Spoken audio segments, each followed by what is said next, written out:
இங்க இருக்கிற திமுகவிற்கு மக்கள் ஓட்டு போட்டு சென்ற முறை தேர்ந்தெடுத்த எம்பி எந்தவித நலத்திட்டங்களையும் இங்க வந்து முன்னெடுக்கவில்லை.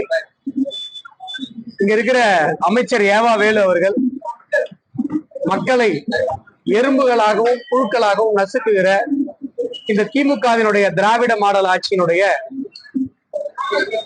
ஒரு முக்கியமான ஒரு எந்திரமாக இருந்து கொண்டிருக்கிறார். இந்த மாவட்டத்துலதான் மிகப்பெரிய ஒரு கொடுமை. சுதந்திர இந்திய தேசம் சுதந்திரம் அடைந்ததிலிருந்து யாரும் பார்க்காத ஒரு அவலம் விவசாயிகள் மேல குண்டாஸ் போட்டு உள்ள தள்ளது நடந்தது.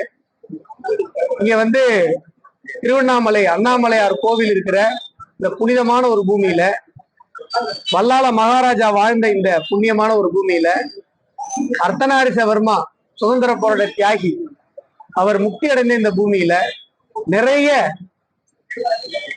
ஆன்மீகத்தை பயன்படுத்தி நடத்துகிற ஒரு மிகப்பெரிய சுரண்டல்கள் நடந்து கொண்டிருக்கிறது.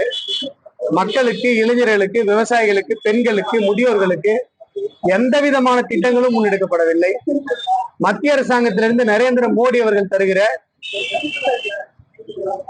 நிதிகள் கூட இங்க மக்களுக்கு முழுமையாக சென்றடையவில்லை. பிரதம மந்திரி வீடு கட்டும் திட்டமா இருக்கட்டும், இல்ல குழாய் மூலமாக குடிநீர் திட்டமாக இருக்கட்டும், அத்தனை திட்டங்களையும் செயல்படுத்துவதற்கு மக்களிடம் லஞ்சம் கேட்கப்படுகிறது.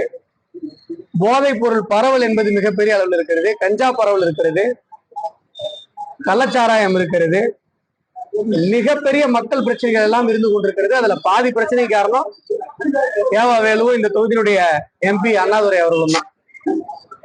இன்றைக்கு பாரதிய ஜனதா கட்சியின் சார்பாக மக்களுக்காக நாங்கள் களத்தில் நின்று கொண்டிருக்கிறோம். பாரத பிரதமர் நரேந்திர மோடி அவர்கள் உலகத்தினுடைய உன்னதமான ஒரு சக்தியாக இன்றைக்கு பாரத தேசத்தை நிலைநிறுத்தி காட்டிருக்கிறார். எங்களுடைய மாநில தலைவர் அண்ணாமலை இளைஞர்களின் ஒரு கனவு நாயகனாக, அதாவது இளைஞர்கள் அரசியலுக்கு வர வேண்டும் என்பது தமிழகத்தினுடைய நீண்ட நாள் கனவு. இளைஞர்கள் அரசியலை முன்னெடுக்கணும்.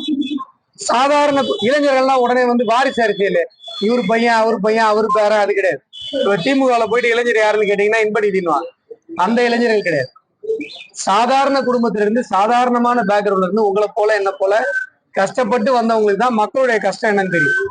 அப்படி ஒரு விவசாய குடும்பத்திலிருந்து பிறந்து இன்றைக்கு பாரதிய ஜனதா கட்சியுடைய மாநில தலைவராக பல படிப்பு ஐபிஎஸ் MBA படிச்சிருக்காரு. பல படிப்புகளை படித்ததற்கு பிறகு இங்க வந்து மக்களுடைய கஷ்டத்தை உணர்ந்து எங்களுடைய மாநில தலைவர் இன்று தமிழக மண்ணில் பணி செய்து கொண்டிருக்கிறார். நரேந்திர மோடி அவர்களுடைய ஒரு நல்ல திட்டங்களாலும் தமிழகத்தை பொறுத்தவரை தமிழ்நாட்டில் இருக்கிற 8 கோடி பேரும் ஏதாவது ஒரு விதத்துல பாரத பிரதமர் நரேந்திர மோடியினுடைய திட்டத்தினுடைய பயனாளி. கருவில் இருக்கிற குழந்தை கூட சார், கருவில் இருக்கிற குழந்தை கூட நரேந்திர மோடி அவருடைய திட்டத்தினுடைய பயனாளி. கர்ப்பமா இருக்கிற பெண்களுக்கு 6000 ரூபாய் அவங்களுக்கு பேர்லயே அக்கௌண்ட் ஓபன் பண்ணி நரேந்திர மோடி போடுறாரு. இப்படி தமிழகத்தில் இருக்கிற அத்தனை பேருமே நரேந்திர மோடி அவர்களுடைய திட்டத்தினுடைய பயனாளிகள். அந்த நம்பிக்கையில் இன்றைக்கு நாங்கள் மக்களிடம் களத்தில் நின்று கொண்டிருக்கிறோம். இங்கு களத்தை பொறுத்தவரை திருவண்ணாமலை பாராளுமன்ற தொகுதியில் தாமரை மலருவது, பாரதிய ஜனதா கட்சி ஜெயிப்பது என்பது உறுதியாகிவிட்டது. இங்க வந்து எங்களுடைய கட்சி கட்டமைப்பு மிகப்பெரிய அளவில் இருக்கிறது. மாவட்ட தலைவர் பக்கத்துல இருக்காரு, பக்கத்துல திருப்பத்தூர் மாவட்ட தலைவர் இருக்காரு.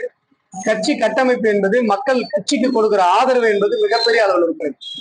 இந்த தொகுதியில் நான் வெற்றி பெற்ற பிறகு இளைஞர்கள் முன்னேற்றம், முக்கியமாக இளைஞர்கள் தொழில் தொடங்குவதற்கான வாய்ப்புகள் என்பது எல்லா இடத்திலும் ஏற்படுத்தப்படும். அனைத்து அசம்பிளிலையும், இன்னும் சொல்ல போனா அனைத்து ஊராட்சியிலையும் என்னுடைய அலுவலகங்கள், பாராளுமன்ற அலுவலகங்கள் திறக்கப்படும். தொழில் தொடங்குவதற்கு உண்டான அக்சஸ், ஸ்டார்ட் அப் ஆரம்பிக்கிறதுக்கு, இந்த மாதிரியான விஷயங்களுக்கான அக்சஸ் என்பது ஏற்படுத்தப்படும். வேணாமா?